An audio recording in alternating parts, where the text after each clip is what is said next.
Well, first, thanks everybody for the work. That was very interesting. I think that you already mentioned it yesterday. Some of you. I think my main point is that I think we should have given it a little more time, because all of you are pointing at things that, given a little more time, it could have gotten to a level of maturity that right now, of course, it's very, very kind of basic and just pointing at things. So just for the next operation, or essentially in the case of the methodology that you're proposing to give to, I think it's Delft you give it to, no? Perhaps there's a reflection about that, because time is quite important. I think that when you're doing work that is not conventional work, or you're pushing it in ways that we're not used to doing, it requires a little more trial and error, right? So that's the first comment. Then everything else, I think it's very, very interesting. I was trying to write down some super basic, again, very rough sketches of trying to conceptualize or order little things, many of the things that have happened here. And I will try to address it, possibly unsuccessfully, but so the first thing that I don't know, suggest to speak about it is that there are quite distinct differences in the way we work, or we use tools, right?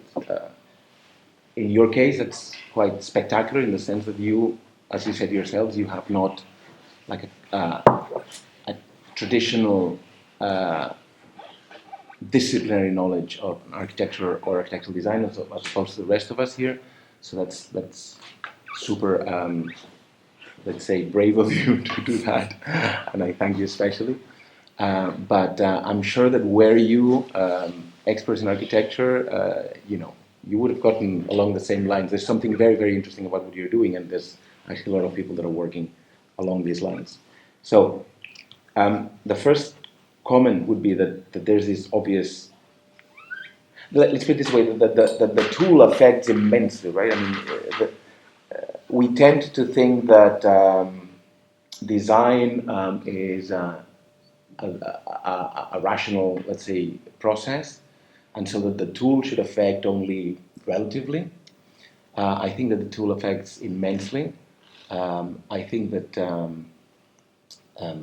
there's a very interesting feedback relationship between what is it that one wants to do or sets out to do, what kind of tool does one develop or use, and then what kind of possibilities does that tool offer in itself that then feed back into the questions of desire, possibility, capacity, etc., and totally transform the discipline. So in this sense, and I'm simplifying, but I think that the first team, the hand drawing approach, we've seen how you talked about elegance. I think that's an important word, but I would say how synthetic it is. No, I mean, perhaps if I need to use one term for the hand drawing, this is a very strong synthetic aspect of it, possibly because it has been tested for longer, and there's a very strong relationship in humans between brain and hand.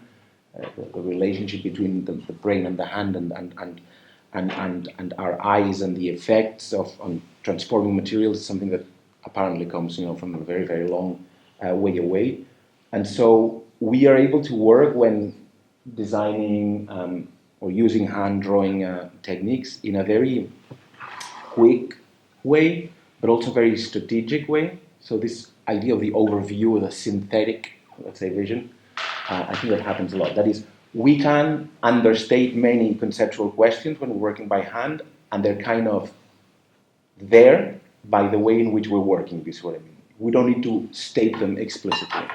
There's a lot of things that we assume, that we agree in, if you will, that through the hand drawing, they kind of naturally flow, if you will. So this synthetic vision works very much. In the case of the current methods, which are hybrid, hand, I think it was quite clear in the second team that the initial, let's say, starting point was very similar or identical conceptually to the first theme, in the sense that there's this attempt to trying to understand certain conditions and get a vision that will support somehow a basic initial formalization, which is different in your case, was more, longitudinal, in your case more transversal. But besides the specific solution, the initial part is relatively similar. But in using the, basically more digital tools, there tends to be a more sort of a linear,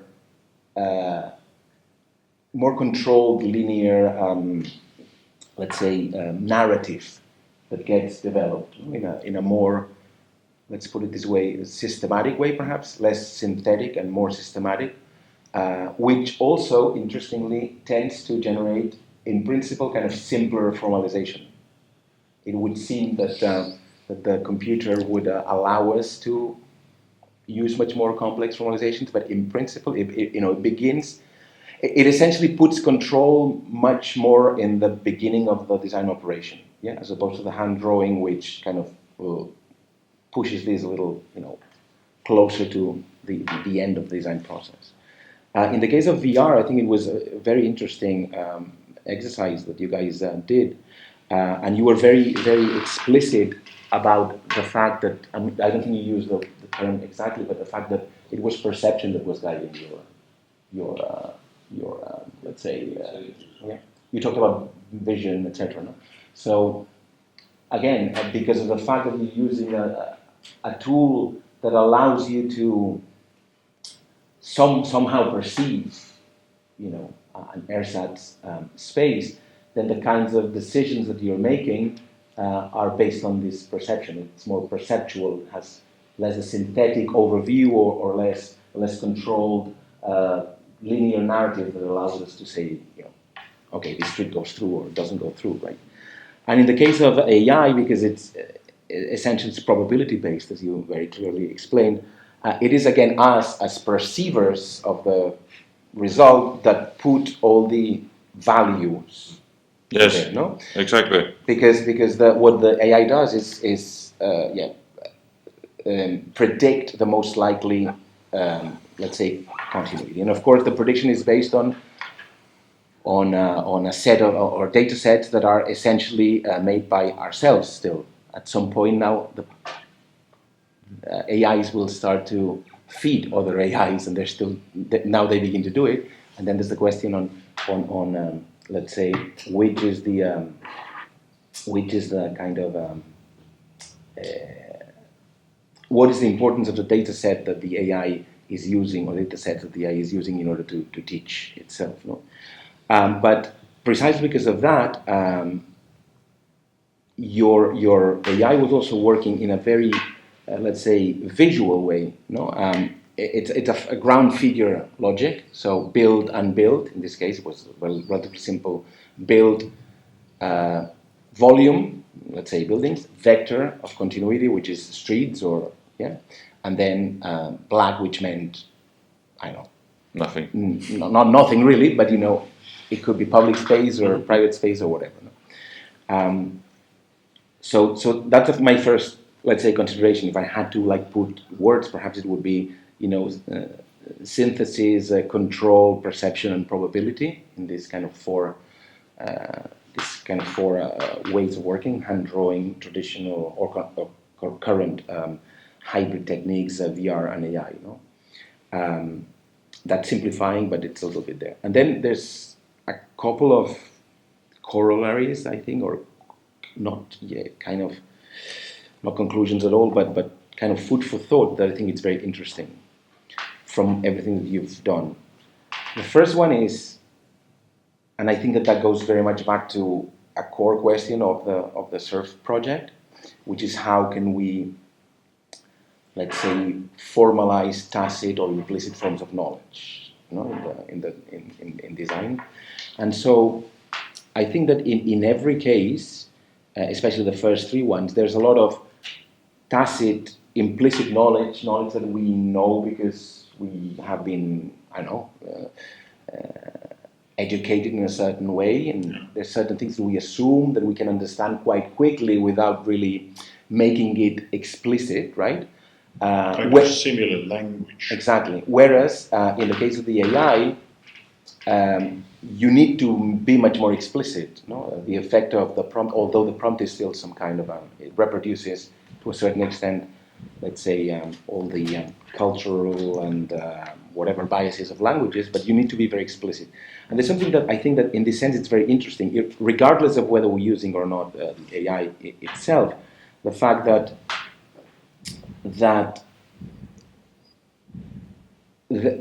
when using AI, you are sort of compelled to formalize the protocol, for instance, or the instruction logics, no?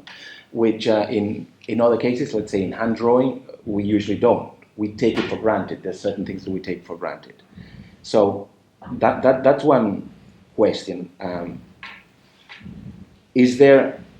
How interesting is it to use both the hand drawing, the current, the hybrid systems, and the VR, and be and try to make the exercise of being very explicit about which are the reasons why we're making the decisions, if you see what I mean, yeah? As opposed to simply just going with the flow on how do we know how to draw, how to design. That is, if we try to make explicit many of the decisions that we're making when we're designing by hand, let's put it this way, it would be a massive effort, but it would also help us, I guess, to understand or to boil down certain questions that are quite essential that we just take for granted.